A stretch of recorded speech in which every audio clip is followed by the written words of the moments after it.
America's emotional health is critical, and it's going to get worse. Now, sick societies produce sick leaders. Donald Trump's squatting and its aftermath, they offer perhaps the clearest examples of that fact in recent history. Now, Trumpism, the contemporary Republican Party and conservative movement in America, seem like a distillation of the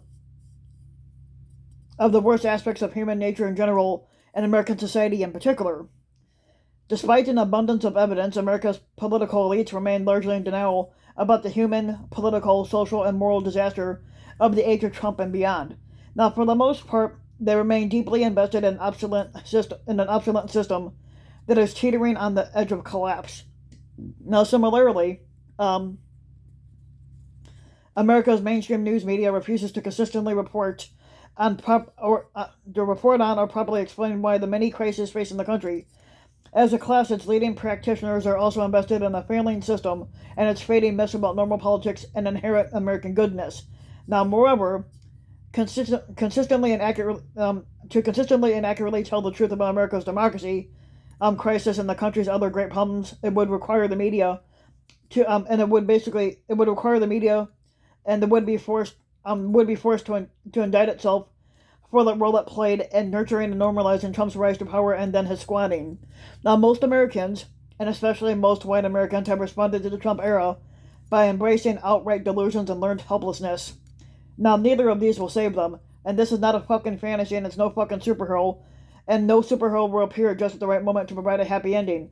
Now, here are three examples of the sickness afflicting American society in this movement. Just days after 19 children and two of their teachers were killed in the mass shooting in Uvalde, Texas, the NRA held its national the NRA, which is the National Redneck Association, held its national convention in Houston, which is a few hours drive to the east. Donald Trump was of course one of the event's featured people.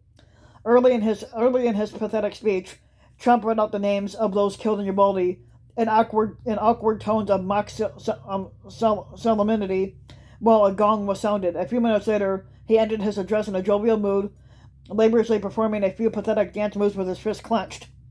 Although some Democratic commentators expressed outrage on Twitter over this display, Trump was not denounced or condemned by the audience, the National Redneck Association leadership, fellow repugs, or foe. For the most part, mainstream media entirely ignored this grotesque spectacle.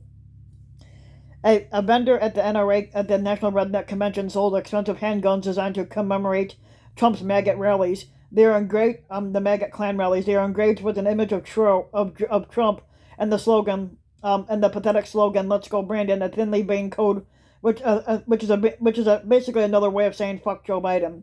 Now this is part of a larger pattern of both right wings the stoic terrorism and explicit threats of violence against Democrats and other targeted groups. It was reported that on January 5th of 2021, one day before the Klan attack on the Capitol and attempted coup, the Vice Squatter Mike Pence's chief of staff alerted the head of Pence's Secret Service detail that Trump was likely to denounce Pence, potentially endangering his safety. In the effect, and most explicitly, Trump was targeting Pence for violence as punishment for his refusal to embrace the coup attempt. Now, multiple sources have suggested that Trump was gleeful and excited as he watched his sycophants overrun the Capitol building on January 6th with the apparent aim of hunting down Pence and perhaps murdering him. The New York Times recently reported that Trump told White House Chief of Staff Mark Meadows on January 6th that perhaps Pence should indeed be hanged for not cooperating with the plot to nullify the 2020 election. So Trump was openly agreeing to a crime, or agreeing to a crime being committed. In a healthy American society, these events would be the cause of great concern. But today's America is not such a place. As such, these revelations have been mostly ignored and then co-signed to the memory hole by the guardians and gatekeepers of approved public discourse who cling to corrupt standards of balance and fairness. Now, these are certainly not the only recent developments that would be widely discussed in tones of alarm, but in a more robust democracy a few weeks ago, a man named Ian Rogers pleaded guilty to conspiracy to destroy a building by fire or explosives, as well as a number of other serious charges. Now, Rogers was one of two men who planned to bomb the Democratic Party's headquarters in Sacramento, California, shortly after the 2020 election as revenge against Biden's victory and in hopes of sparking a movement to overthrow our government. It is a matter of public record that right-wing paramilitaries and other street thugs played an integral role in the Trump's cabal coup plot. On Monday, Enrique Tarrio, the leader of the Proud Boys and several of his associates, were all indicted on charges of seditious conspiracy in connection with the event of January 6th. And this follows the January indictments of Oath Keepers leader Stuart Rhodes and 10 of his followers on the same charges. Now, across the country, the Republican Party and its cooperatives and its operatives are refining and expanding their coup against American democracy with plans to sabotage or rig future elections at all levels of the government.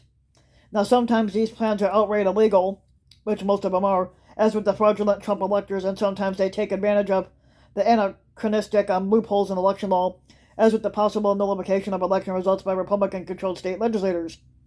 Now, knowledge is power, and here are three concepts and frameworks that should be invaluable for those Americans who want to see and understand this national sickness more clearly. America suffers from what psychologists and other experts have described as a state of malignant normality.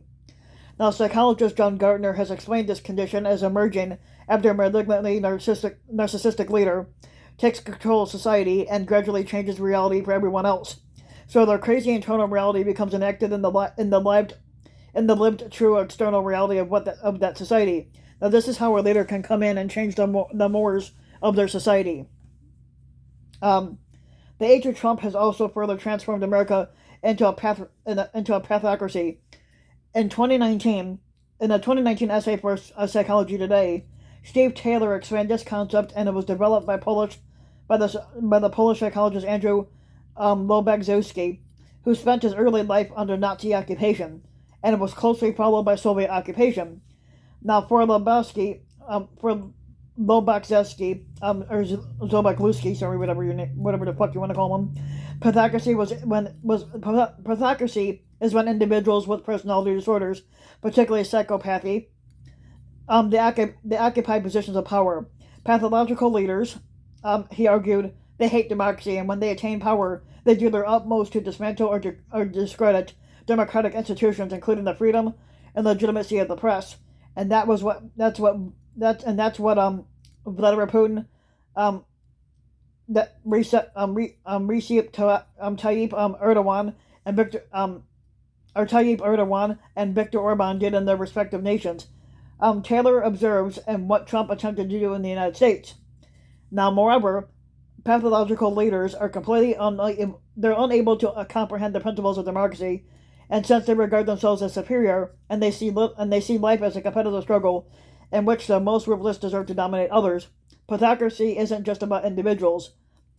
As Lobachowski pointed out, pathological leaders always attract other people with personality disorders, and they seize the opportunity to gain any influence at all. At the same time, individuals who are moral, empathetic, and fair-minded gradually fall away. They're either ostracized or stepped aside voluntarily, and they're appalled by the growing pathology around them. As a result, over time, pathocracies tend to become entrenched and extreme. Now, Donald Trump, the Republican fascists, the larger white right, and those individuals and groups that have either tacitly or actively aided them have normalized political deviance in America. And that was a precondition for the destruction of America's multiracial democracy and the reshaping of American society, which is clearly the goal of their movement. There is great reluctance among America's political elites and other influential mainstream figures to use moral language when describing Trump, his movement, or his sycophants. In fact, mainstream reporters and journalists are explicitly trained and instructed to avoid explicit and direct moral condemnation when explaining the domestic political matters. Such pointless and destructive prohibitions do not change the fact that fascism and other forms of authoritarianism are evil, and this includes Trumpism and today's Republican Party. By refusing to use the power of moral appeals, mainstream political leaders and public voices have surrendered one of their most important weapons in the war against fascism and the global right.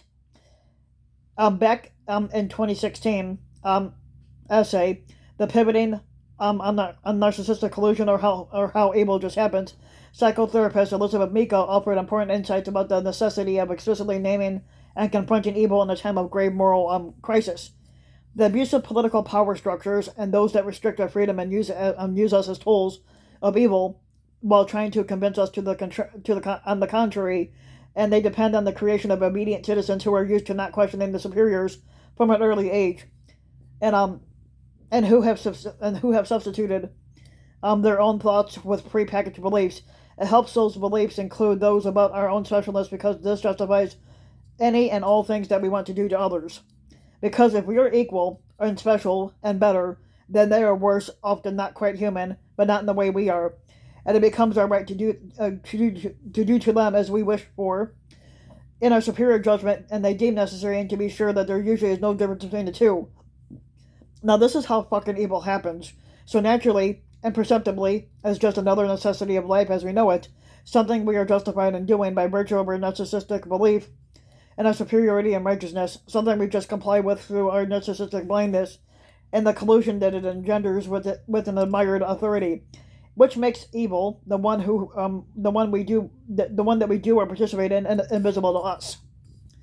If we retain a functioning consciousness, however, the collusion and blindness are never perfect for long, as our conscience insists on being heard. It does so by creating discomfort, doubt, and inner conflicts difficult to tolerate, as those manifestations of a consciousness are.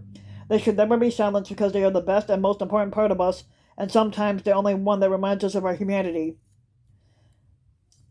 Now, as a person that is not truly healthy, if they have found a way to become well-adjusted in a sick society, our society is sick, and while the disease may be acute now, it was decades in the development.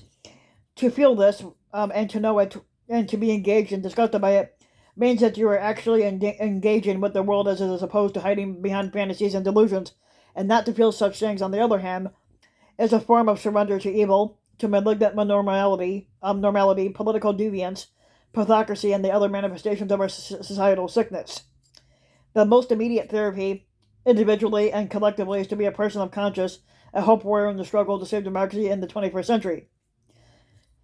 Now, one may also choose to be a bystander or a spectator, and to seek a position of detachment or denial, and that will not treat the illness on either on an individual or social level. It only leads us closer to societal suicide and mass destruction, which is the ultimate promise of fascism, and which now perhaps seems all too alluring to far too many Americans. Now, if you like the video, you can give the video a like and subscribe to my channel, RBW King. If you want, you can also hit the notification bell so that you'll be notified when a new video comes out. And if you want to support my work even further, you can donate to my Patreon link, which you can find in the About section of YouTube. And you can donate as much as you want to the channel. And thanks for listening.